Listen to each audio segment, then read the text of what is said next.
नमस्कार श्रोताओं। क्षेत्रीय समाचार एकांश के आज़ादी के अमृत महोत्सव के इस विशेष कार्यक्रम में आपके साथ मैं पंकज सनवाल खुलबे। श्रोताओं, पहले ये संदेश। देश के कई हिस्सों में कोरोना संक्रमण तेजी से फैल रहा है। हमारी अपील है कि आप सतर्क रहें और 15 से 18 वर्ष के किशोरों सहित अन्य लोगों के टीकाकरण में मदद करें। कोरोना वायरस के नए स्वरूप ओमिक्रॉन से चिंताएं बढ़ी हैं।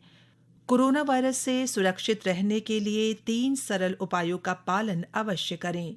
मास्क पहने, हाथ और चेहरा साफ रखें और 2 गज की सुरक्षित दूरी बनाए रखें।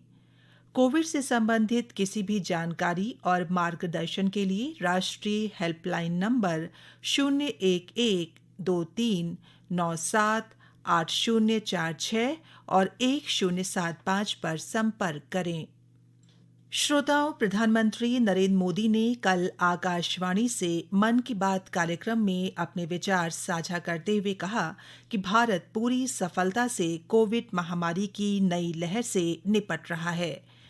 प्रधानमंत्री ने कहा कि अब तक करीब 4.5 करोड़ किशोरों को कोविड का टीका लगाया जा चुका है। ये भी गर्व की बात है कि अब तक करीब 4.5 करोड़ बच्चों ने कोरोना वैक्सीन की डोज ले ली है। 15 से 18 साल की आयु वर्ग के लगभग 60% यूथ ने 3 से 4 हफ्ते में ही टीके लगवा लिए हैं। एक और अच्छी बात ये भी है कि 20 दिन के भीतर ही 1 करोड़ लोगों ने प्रिकॉशन डोज भी ले ली है। अपने देश की वैक्सीन पर देशवासियों का ये भरोसा हमारी बहुत बड़ी ताकत है।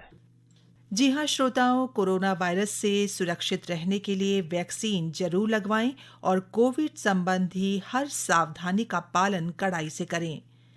और श्रोताओं, आइए अब सुनते हैं आज़ादी के अमृत महोत्सव के अंतर्गत आकाशवाणी की ये विशेष श्रृंखला आज़ादी का सफर आकाशवाणी के संग। आजादी का अमृत महोत्सव।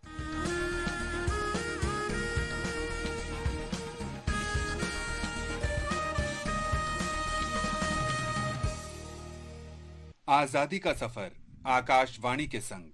एक राष्ट्र का जन्म। भारत का शानदार स्वाधीनता संघर्ष आधुनिक विश्व के महानतम संघर्षों में से एक है। आकाशवाणी से हम आपके लिए प्रतिदिन ला रहे हैं इस शानदार संघर्ष की एक झलक। मेरे भारत के कंठहार, तुझको शत शत वंदन बिहार। आज की कड़ी में हम स्वतंत्रता सेनानी और बिहार के पहले मुख्यमंत्री श्री कृष्ण सिन्हा को याद कर रहे हैं, जिनकी मृत्यु 31 जनवरी 1961 को हुई थी। वे स्वतंत्रता आंदोलन के दौरान कई बार जेल गए और लगभग 8 वर्ष कारागार में रहे। उन्हें बिहार केसरी के नाम से जाना जाता है। डॉक्टर राजेंद्र प्रसाद और अनुग्रह नारायण सिन्हा के साथ श्री कृष्ण सिन्हा की गिनती आधुनिक बिहार के निर्माताओं में होती है।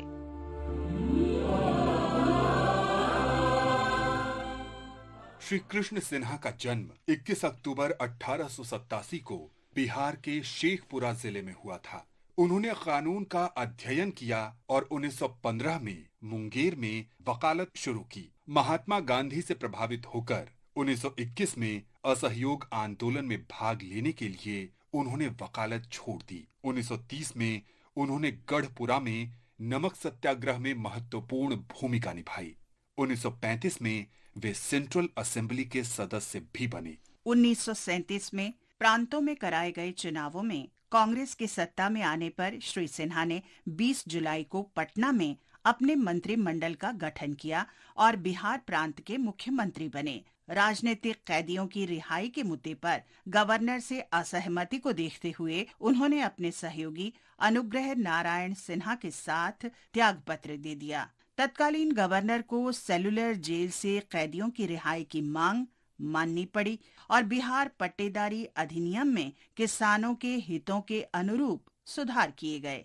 इसके बाद उन्होंने फिर से अपना पद संभाल लिया, परंतु 1939 में देश के लोगों की सहमति लिए बिना भारत को द्वितीय विश्व युद्ध में शामिल करने के सवाल पर सभी कांग्रेस मुख्यमंत्रियों के साथ श्री सिन्हा ने भी फिर से त्याग पत्र दे दिया। तू बापू की है कर्म भूमि, धरती का नंदन वन बिहार। उनके साहस से प्रभावित होकर 1940 में गांधी ने उन्हें बिहार का प्रथम सत्याग्रही बताया। 1942 में जब भारत छोड़ो आंदोलन शुरू हुआ तो उन्हें 10 अगस्त को गिरफ्तार कर लिया गया। गंभीर रूप से बीमार होने के बाद उन्हें 1944 में हजारीबाग जेल से रिहा किया गया।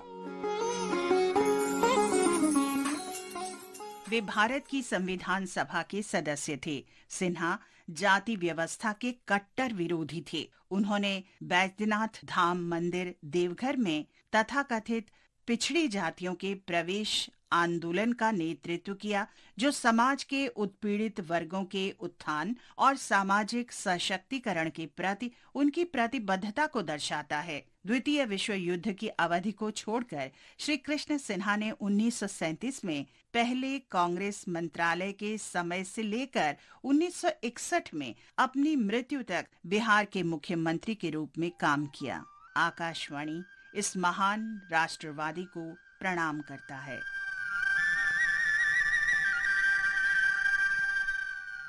आज हम स्वतंत्रता सेनानी मिंजूर भक्तवत्सलम को भी याद करते हैं, जिनकी मृत्यु आज ही के दिन 1987 में हुई थी। उन्होंने कम उम्र से ही स्वतंत्रता आंदोलन में सक्रिय रूप से भाग लिया और नमक सत्याग्रह तथा भारत छोड़ो आंदोलन के दौरान जेल भी गए।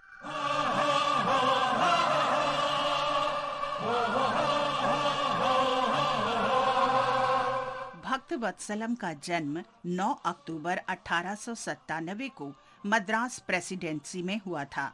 वे स्नातक स्तर की पढ़ाई के दौरान भारतीय स्वतंत्रता आंदोलन में शामिल हुए।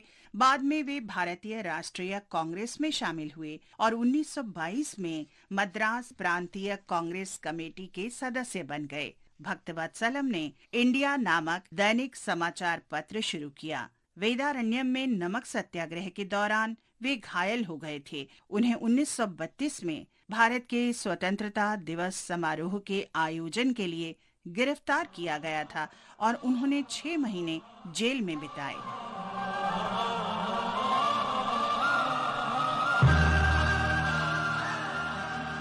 उन्नीस सौ 1937 के चुनाव में तिरुवल्लुर सीट जीतने के बाद भक्तवत्सलम ने सफलतापूर्वक मद्रास असेंबली में प्रवेश किया। द्वितीय विश्व युद्ध की घोषणा पर उन्होंने भारतीय राष्ट्रीय कांग्रेस के अन्य पदाधिकारियों के साथ इस्तीफा दे दिया।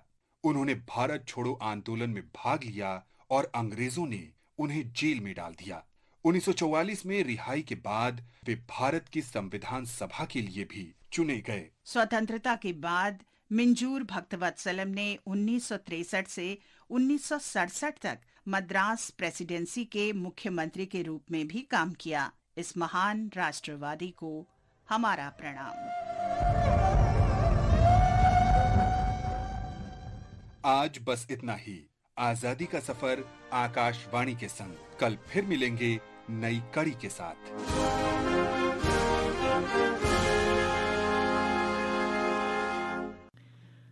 श्रोताओं, अभी आप सुन रहे थे ये विशेष कार्यक्रम आजादी का सफर आकाशवाणी के संग। श्रोताओं, एक बार फिर हम आपसे ये अनुरोध करेंगे कि वैक्सीन जरूर लगवाएं और कोविड एप्रोप्रिएट बिहेवियर का पालन अवश्य करें। इसी के साथ श्रोताओं, हमारा आज का ये कार्यक्रम यहीं पर समाप्त होता है। नमस्कार।